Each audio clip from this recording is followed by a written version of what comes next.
Hey, y'all. Hey, welcome to the Joys of Loss podcast, where we acknowledge, accept, and address our major life transitions so that we can learn better, love better, and live better.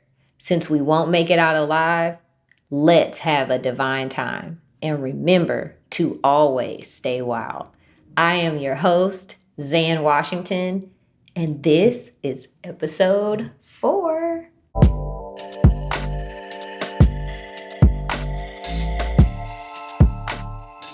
All right. So, episode 4. Ayo, man, y'all. I'm just going to stay being hype. I'm going to stay being excited because here we are, episode 4, and I have been recording every week for 4 weeks. And this is awesome. So, I'm just really proud of myself. So, I'm just going to do a shout out to myself. A shout out to my assistant, Jelly. Love you, boo. Ayo. Hey. All right. So today's topic, we are going to kind of shift a little bit from some of the traditional grief things, right? When we think of grief and loss, we automatically go to who died. Okay. But today we're going to talk about how when we go through new things or as we're becoming new people, how we have to grieve the loss of ourselves and the loss of who we used to be. And that's something I'm dealing with right now. So after River and then kind of getting into crystals and all this spirituality things. Really getting into myself, I would say, really diving into myself and beginning this self-love journey. I'm going to call it that. And then with going through the loss of my grandmother and my mom, it's like I've really seen now how much my life has changed since 2019.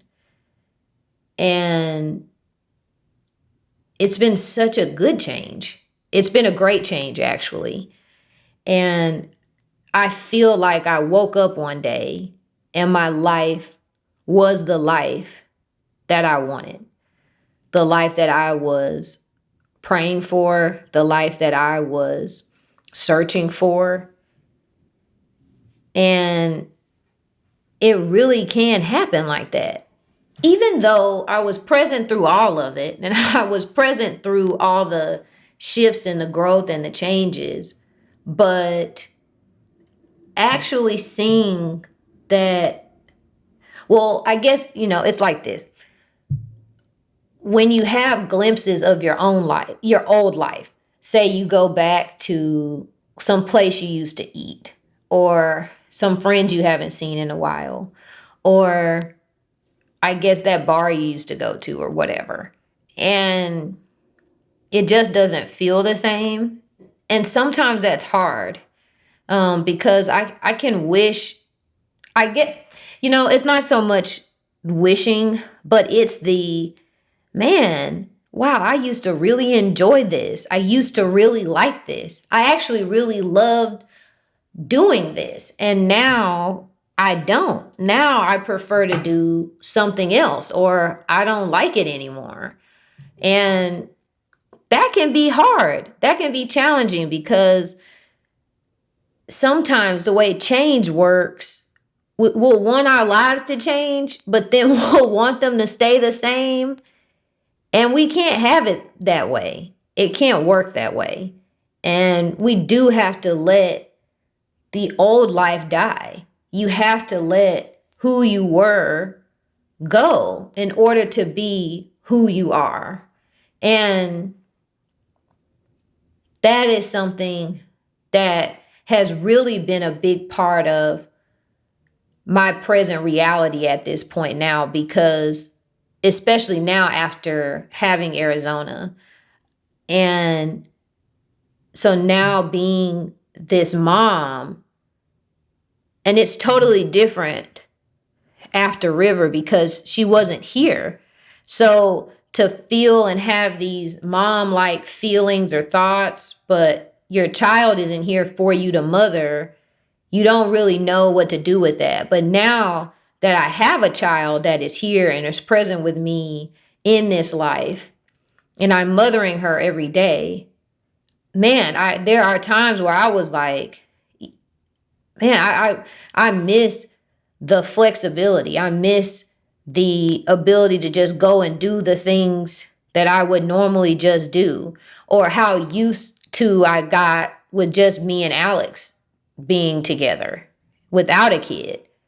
And that is something that is really taking a lot of adjusting and being able to embrace that and being able to love that and being okay with mourning my old life. And I think those are the things that whenever we go through our major life transitions or our earthquakes, no one talks about that. People don't talk about how there is a grieving, there is a sadness that happens with the past.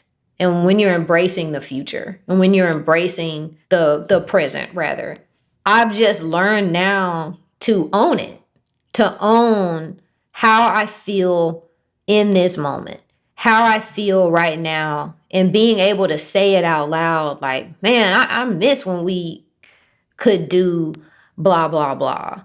And then I have the feeling, and then I'm able to be present and enjoy what my life has brought to me. And also finding that time to be alone and to be by myself and be able to have glimpses of that life. But I think we don't ever want to talk about when life changes how important it is to, of course, have gratitude, but how not necessarily how important, but how hard it is to let go of the old life. Because we will just be holding on like tooth and nail, like, no, I'm gonna keep doing these old things when you know that your life has changed. You just can't do it anymore. I'm gonna give y'all a real life example, okay? So the whole mom thing, all right? So when I wake up in the morning, we have our daughter, and I realize that it is better when I wake up and my husband, he'll take Arizona and be playing, and they'll be with the dogs and doing their thing or whatever. You know, he's just awesome. Gives me a little bit time to rest. But if I go ahead on and get up and get dressed for the day during that time while he's got Arizona, the day is so much better. Instead of when I don't do that, because then when it's time to, if we decide to do something else, the whole shifting with the baby, watching the baby and all that, like Alex just gets dressed way faster than I do. And him having to get himself together, it's just totally different than me. And it's just so much better when I go head on and get up, even though I want to just lay there. And I miss that time. I actually miss that time when she was a newborn and Alex would be like playing with her in the morning and just being with her, having his time. They go on walks and stuff like that when she was first born. And I would just be, you know, laying in the bed, just relaxing. Cause y'all, if I don't have to get up, I'm not. Like I don't want to. But now that she's so mobile, she's walking, she's running.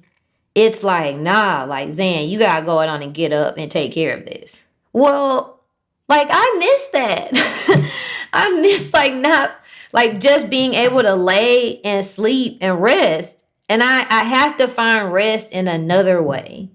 And that sucks because I only think of rest from when I'm waking up from the night to the rest in the morning. Not like, oh, I probably could go take a nap maybe in the middle of the day or go to bed a little earlier. I'm just not, I have to get creative with the rest thing. And that's something I am actively trying to figure out now, all right, for myself and for my family. But it's something like that, like how much I have to just change and say, I have to do this now because it's better. And I know that not everyone's a mom and not everyone's a parent, but I think you get what I mean, that it's just tough that sometimes we don't want to let go of things and accept the fact that we can't do that anymore. We can't. It's like eating the food that you know is going to mess up your stomach or mess your body up, right? We'll still try to keep eating or still try to go or still try to do the thing. And we know that we know how this is going to turn out and it's not good. And so you just have to let it go, y'all. Let it go. Because when you let it go, then you can just embrace the newness and have the enjoyment and the happiness that can come with what is your present life. The one you prayed for, the one you actually could really want. And if this isn't the life you really want, then let's go do the thing you got to do to change it. Like, go make it the life you want because it can. It really can. It can because you want it to. That's it. That's all you need. You want it to, so go do the thing. That's it. I know that's hard. I know that's a challenge. And it's tough because I think that sometimes we don't want to change. Like we say we do, but we don't. And I think you should honor that as well, because maybe this isn't the right time. Or maybe you need to deal with being scared to change or scared of how your life is going to be different. But you want it to be different for some reason. You do. So just go with it, y'all. So I really want to let y'all know that, sometimes it's okay to take that time to mourn who you used to be or what your life used to be, or the fact that maybe it isn't as simple as it was before, and to show that life some gratitude so that you can take this present moment and have gratitude with that as well. And that is something that I'm actively doing for myself. There are parts of me that miss like having a regular job, because then I could just honestly just complain about how I wasn't getting paid enough, or I could just say, oh, I got to go do this and I got to go be there and all this stuff. But I know now, like I'm free. I'm in a total different state, and it's so much better this way. But as I let myself feel sad about not having a regular job, I was able to just give that job gratitude and just say thank you for that time. Like, I was able to really appreciate it for what it was then. And it just warmed my heart because it just made me feel so good about where I am now in my life, and that everything really is going to be okay. So I want y'all to know, like, wherever you are in your life, whatever change you're on the brink of, whatever transition you're possibly going through, whatever it is that you're dealing with, like, everything is going to be okay. And it's going to be great. It's going to be perfect timing. It's going to be exactly what you need. And I hope that you can take time for yourself to breathe, take deep breaths, and see how beautiful your life can be and how beautiful your life is. Because there are always beautiful moments. There's always light within everything that we do. All right? So today I decided to use a book, kind of a little like book divination. So shout out to Chloe Taylor. She's one of like my favorite tarot readers on YouTube. So I love her, and she's a Taurus too. So Taurus gang, all right. So she does this thing where she'll like open up a book and flip to it, and the page that it lands on always ends up perfect. So before we started the camera, I grabbed a book that I actually haven't finished reading, but something told me to grab it. So I grabbed Vibrate Higher Daily. All right. So I'm sure you probably heard of this book. It's a pretty popular book, but if you haven't, I did start reading it a long time ago. But I just flipped to a random page, and I would love to read this to you all. All right. So this is in Vibrate Higher Daily, Live Your Power. I think she pronounced her name Layla Delia. I think that's how you pronounce it. So, all right. So I flipped to the part that says vibrating higher in the world. You have come this far. You have become aware of energy and vibration in a new and more empowering way. You have journeyed through many terrains, and you have discovered the hero within. You have learned how to nurture the right relationships in your life and how to handle the not so great ones. You are doing the inner work. With this ever growing and empowering awareness, a new invitation now emerges. Turn your attention and intention outward. It is no secret that the world we live in poses daily challenges. As your eyes and heart open to what's going on, the picture becomes clearer and clearer. There are endless ways in which systemic and vibrational hindrances overwhelm us and even hold us back. Information and education are unbalanced and have proved numerous times to be untrustworthy, irresponsible, and biased. The modern day health food supply and industry are not accessible to all, being too expensive for the majority of people who so urgently need healthy foods. Our televisions, newspapers, and social media flood us on psychological, heart, and soul levels with toxic messages of fear, hatred, and separatism. It's hard to find nourishing, positive messages of hope, courage, love, peace, harmony, and progress when such stories are overshadowed and drowned out by all the toxicity. More and more, mainstream culture is created and influenced by big budget marketing instead of genuine and relatable voices. And what's more, our mind and bodies, from our nervous systems to our hormonal systems to our thought processes and behavioral patterns, have come under attack, often altered by toxic chemicals in medicine, water, and everyday household products. Many awakened experts and leaders in the fields of health, spirituality, and science have recognized this as modern day chemical warfare. Our response used to be simply give in, give up, and tune out, until a much greater force began to shake us awake to take our power back. How do we show up in a world that we recognize as toxic, wounded, divided, and hurting in all directions while we are seeking enlightenment, healing, balance, harmony, and a higher vibrational life? And how do we exit the metaphorical terrains and the life we've overcome with higher perspective, power, and purpose? So I'm going to leave y'all with that.